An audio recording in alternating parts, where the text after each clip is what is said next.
आपली एक विचारधारा सांगते, अयम निजः परो वेत्ती. काय अयम निजः परो वेत्ती गणानां लघुचेतसा.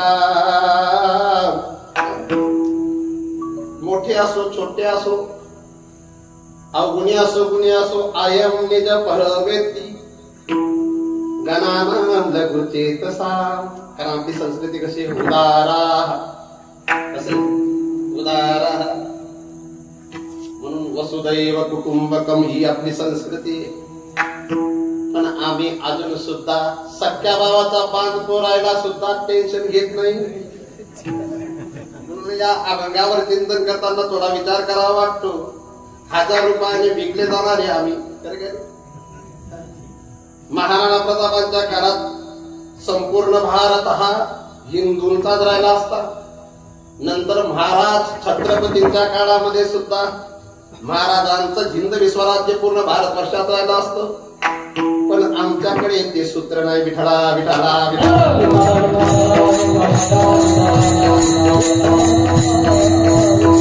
ज्ञानोबारांची ज्ञानेश्वरी फक्त नाशिक जिल्ह्यापुरती का? ज्ञानोबारांची ज्ञानेश्वरी पूर्ण जगाला एक विषय देणारी. यांच्या डोक्यात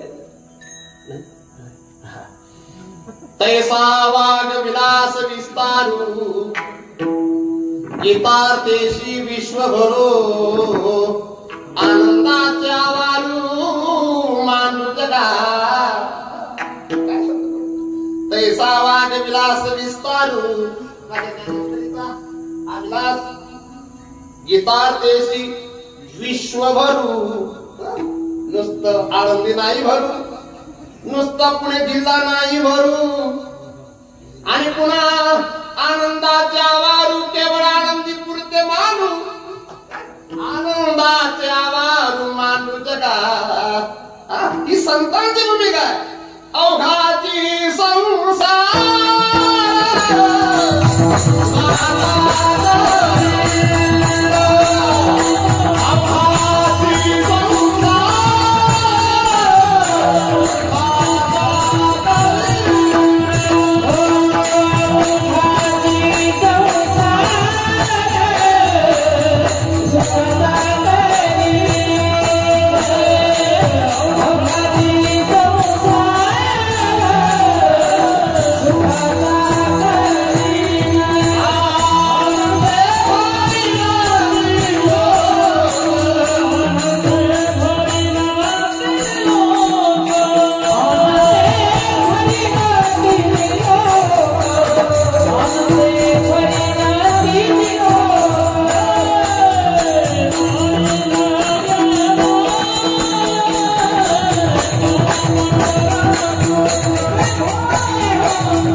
संसारातला स्वार्थी तो केवळ स्वतःशी जुळलेला आहे. बरेचसे संसारातले स्वार्थी त्यांना स्वतःच पाहिजे, बाप सुद्धा चालत नाही. आज हे वारकरी शिक्षण संस्था ओपन करण्याचे मागचे कारणच ते बरं का. नारायण महाराज आता तुमचा नंबर येईल असं वाटतं मला माहिती. त्यांनी एक बनवून ठेवलं ते. सुरुवातीला गौतम महाराज वाजवणार, नंतर विजू महाराज वाजवणार, नंतर आपलं मयूर. आता म्हणजे लग्नात जसा जावयांना मान द्यावा लागतो ना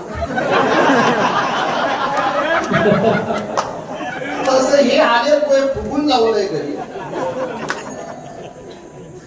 कीर्तनकाराचं वाटोळ झालं तरी चालेल, पण माझं असं म्हणणं होतं की प्रत्येक 5-7 मिनिटात कीर्तनकार सुद्धा बदलला पाहिजे.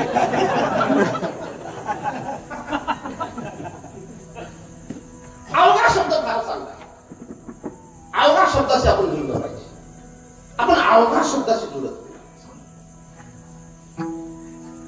वारकरी संप्रदायामध्ये एवढी ताकद आहे. नाथबाबांच्या ग्रंथाची काशीत मिरवणूक निघाली नाथबाबांच्या काळात. पण आज नाथबाबांची मिरवणूक निघून 400 वर्ष झाले. पण आता काशीत नाथबाबांच्या ग्रंथाला किंमत राहिली कारण आपण पोचतो नाही. पण आपल्या संप्रदायाची दिव्यता आहे. पण आपल्याला एक होणं फार महत्वाचं आहे. एक राहिलं पाहिजे. आज वारकरी संप्रदायामध्ये सुद्धा जातीवादाने कुठेतरी प्रवेश केलेला दिसतोय.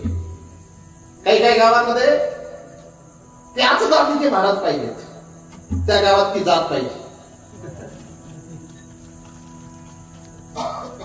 हे जर असं चालू राहिलं तर अवघा शब्द वजा करावा लागेल. ज्ञानोबारायांनी त्या काळात 14 जातीचे त्यापेक्षा मी तर सांगेल 22 जातीचे लोक एकत्रित केले होते. किती? 22. त्याच्यात कुंभार होते. उत्तर भारताचं जर पाहिलं चांभार होते, माडी होते.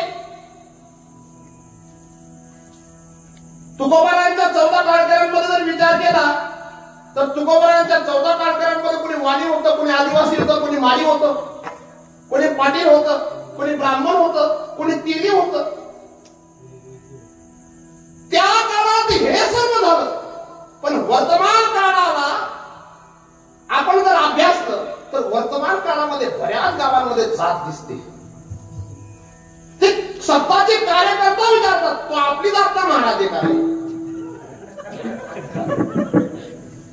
जर असा असेल तर अवघा शब्द याला किंमत नाही असं समजा. अवघा शब्दाला किंमत द्यावी लागेल. एका बाजूला आमची भारतीय संस्कृती सांगते सर्वत्र सुखिनः सन्तु सर्व सन्तु निरामया सर्व भद्राणि पश्यन्तु मा कश्चित् दुःख भाग भवेत्. सर्व जग सुखी राहावं किंबहुना सर्व सुखी.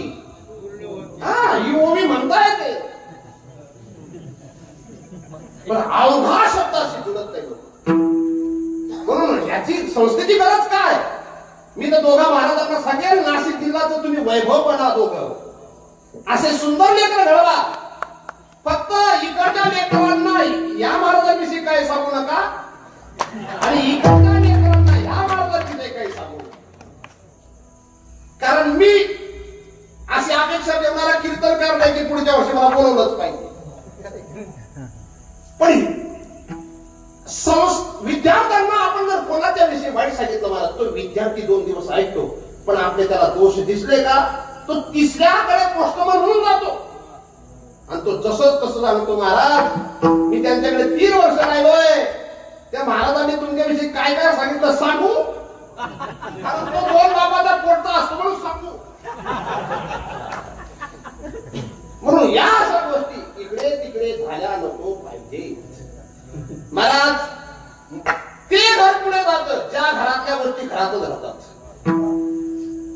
ते घर पुढे जातं ज्या घरातल्या गोष्टी घरात राहतात आणि तेच घर बर्बाद होतं घरातल्या गोष्टी बाहेर जातात. म्हणून पांडवांच्या घरातलं बाहेर गेलं नाही म्हणून पांडव सर्वचे सर्व राहिलेत आणि शकुनीच्या माध्यमातून कौरवांच्या घरातलं बाहेर गेलं म्हणून शकुनीच्या निमित्ताने एकही कौरवांमधला राहिला. म्हणून वारकरी संप्रदायाची काय कमी आहे. वारकरी संप्रदायामध्ये काय काय मुळे भासतायत. वारकरी संप्रदायाची मंडळी कसं कसं कुठे कमी पडतायत. सर्व वारकरी संप्रदायाच्या महाराज लोकांनी एकत्रित येऊन दरवाजा बंद करून मिटिंग घ्यावी आणि जे महाराज चुकत असतील त्यांना दिनक्याने हाणावं. पण बाहेर त्या महाराजांचा पायात पडावा सगळे सारखं बाहेर हसते जावं. पण एकमेका आणि लक्षात ठेवा अनाधिकारी व्यक्तींच्या हातात सत्ता जाता कामा नाही. ज्यांनी 5 वर्ष 4 वर्ष आनंदीत मधुकरी मागितलेली असेल गुरुदेवांच्या सन्निधीत 4 वर्षाचा अभ्यासक्रम पूर्ण केलेला असेल अशा लोकांच्या सन्निधीत जाऊन विद्याभ्यासही करावा आणि त्यांचं अनुकरण केलं पाहिजे. 2 कीर्तन पाठ करून समाजामध्ये प्रसिद्ध होणारे भरपूर आहेत. मी दणकी देऊन बरेच प्रसिद्ध केले. प्रसिद्ध होणं सोपं आहे महाराज. एका गाण्यावर माणूस जगात प्रसिद्ध होतो आई माझी. एकाला विनोद जगात प्रसिद्ध करून देतो विशेष नाहीये. चरित्र हे सांभाळलं फार सुंदर आहे. जीवनात कबीर महाराजांचा फार सुंदर दुआ आहे. तुम्ही अर्थाने कमी असाल ना विशेष नाही, अर्थाने कमी असाल तुम्ही विशेष नाही, विद्वत्तेने कमी असाल विशेष नाही, पण ज्या दिवशी तुम्ही चरित्राने कमी पडाल ते दिवस तुमच्यासाठी मरणासारखे आहे. चरित्रगिरी से जो गिरे, चरित्रगिरी से जो गिरे वो कभी न संभल जाए. विठा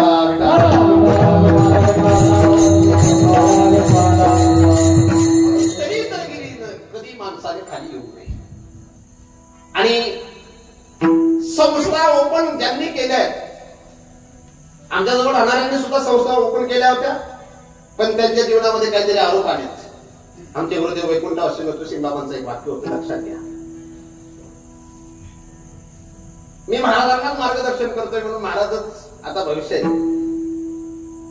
गुरुदेव सांगायचे अभ्यास एकांतात करावा आणि झोपावं सर्वांच्या सोबत. अभ्यास एकांतातच करावा. पण गुरुदेव मारुती बाबा यांचं वर्णन करायचे, गुरुनाम गुरु मारुती बाबा कुरेकर गुरव यांचं वर्णन करायचे. गुरुदेव नरसिंह बाबा आणि मोठे बाबा गुरुदेव वैकुंठवासी मोठे बाबा 1932 मध्ये आळंदीला गेले होते आणि गुरुदेव वैकुंठवासी नरसिंह बाबा 1935 मध्ये आळंदीला गेले होते. तर गुरुदेव नरसिंह बाबा मारुती बाबा गुरुवांच्या संदर्भात सांगायचे, विद्यार्थी उठायचे 4 वाजेला आणि मारुती बाबा गुरु उठायचे 3 वाजेला. मारुती बाबा गुरु उठून आळंदीत इंद्रायणी स्नान करून यायचे आणि विद्यार्थ्यांना उठवत असताना विद्यार्थ्यांच्या तोंडावर पाणी नव्हते टाकत, पायावर पाणी टाकत होते आणि त्यांना नमस्कार करून त्यांना उठवायचे. कारण वक्ता तो वक्ता नव्हे, तसं गुरु तो गुरु नव्हे शिष्य. मारुती बाबा गुरुवांचा एक विशेष. आणि म्हणून जर तुम्हाला तुमच्या संस्था 100 वर्ष टिकवायच्या असतील तर तुम्हाला इथून पुढे झोपेचा त्याग करावा लागेल, त्यागच करावा लागेल. कारण विद्यार्थी असे असतात महाराज, बापाला सुद्धा जर उत्तर त्या दिवशी मुलगा देत असेल समजून गेले बाप कुठेतरी चुकतोय, तसं गुरुला जर विद्यार्थी कुठेतरी उत्तर देत असेल तर गुरूंची सुद्धा कुठेतरी चूक होते. म्हणून आपल्याला जर खरंच विकसित व्हायचं असेल, मी माझ्या हेमंत महाराजांना थोडं वाईट वाटेल की कथ कीर्तन जळगाव महाराज बोललं नाही, तुम्हाला तुमच्या झोपेचा त्याग करावा लागेल. पण महाराज माझे गुरुदेव वैद्य बाबा जाऊन 15 वर्ष तरी झाले असतील, पण आज अख्ख्या महाराष्ट्रामध्ये माझ्या गुरुदेवांचं नाव आहे. तसं तुम्ही 2 वर्षाचा त्याग करा महाराज, परंतु तुमच्या 2 वर्षाच्या कालावधीमध्ये जर 40 विद्यार्थी घडलेत आणि ते महाराष्ट्राचे प्रसिद्ध मृदंगाचार्य झालेत ना, तर तुम्ही गेल्यावर 100 वर्ष तुमचं नाव काढणार. आणि म्हणून या गोष्टींसाठी आता जाऊ द्या, अभंगाच्याकडे जातोय आपण. 10:30 वाजले. आपण सहाय्य केलं पाहिजे, एकमेकाला सहाय्य करणं हिंदू धर्माचा नियम आहे, धर्म आहे. आम्ही काय म्हणतो, नुसतं देव कोणाकोणाला म्हटलंय आपण? फक्त मातृदेव भाऊ म्हटलंय का, पितृदेव म्हटलंय का, आचार्य देव म्हटलंय का? पण त्याही पेक्षा पुढचं एक आहे, अतिथी देव. तो आपला नात्यातला नसला, परंतु तिथीनं पाहून जो अचानक आपल्या समोर आलाय तो सुद्धा आपल्या भारतीय संस्कृतीमध्ये, आपल्या हिंदू धर्मामध्ये देव मानला गेला आहे. आज बऱ्याचशा लोकांना पाया पडण्याची लाज वाटते. एका बाजूला तुकोबारायांचा अभंग बोल म्हणतात, जनदेव तरी पायाची पडावे. काय झालं का? एवढे वर बसायची काय गरज आहे? अरे तुम्हाला खाली बसायची लाज वाटते ना, तुम्ही मोठे कसे बना? 60-60 वर्षाचे लोक खाली बसले.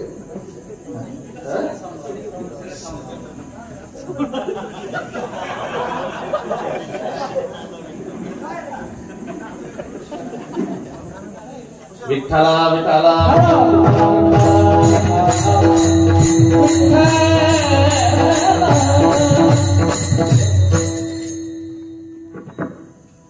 ते बिचारे चांगले आहेत.